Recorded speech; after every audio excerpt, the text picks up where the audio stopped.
ഞാൻ മദീനത്തിന്നൂറിൻ്റെ ഓഫ് ക്യാമ്പസായ കമാലിയ ക്യാമ്പസ് മയ്യിൽ കണ്ണൂരുള്ളൊരു ക്യാമ്പസാണ്. അവിടെയാണുള്ളത്.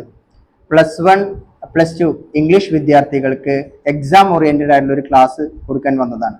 കേരളത്തിൽ വളരെയധികം സിസ്റ്റമാറ്റിക്കായി നടന്നുകൊണ്ടിരിക്കുന്നൊരു ദേവ കോളേജാണ് മദീനത്തിന്നൂർ. അതിൻ്റെ കീഴിൽ ഒരുപാട് ഓഫ് ക്യാമ്പസുകളുണ്ട്.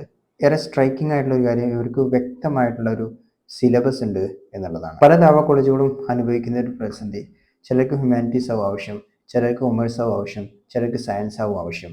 എല്ലാവർക്കും എല്ലാം കൊടുക്കാൻ കഴിഞ്ഞോളന്നില്ല. അപ്പോൾ ഏതെങ്കിലും ഒരു കോഴ്സ് മാത്രം കൊടുക്കാൻ നിർബന്ധരാവാണ്. എന്നാൽ ഇവരുടെ ഹയർ സെക്കൻഡറിക്കും ഡിഗ്രിക്കും ഒക്കെ പ്രത്യേകമായിട്ടുള്ള ഇൻസ്റ്റിറ്റ്യൂഷൻസ് ഉണ്ട് എന്നുള്ളതാണ്. ആംഗ്ലിക്കൻ ഹബ്ബ് സംഘടിപ്പിച്ച ഫോസ്റ്റീരിയോ എന്ന ഇംഗ്ലീഷ് എൻറിച്ച്മെൻറ്റ് സെഷൻ ഇവിടെ സമാപിക്കുകയാണ്.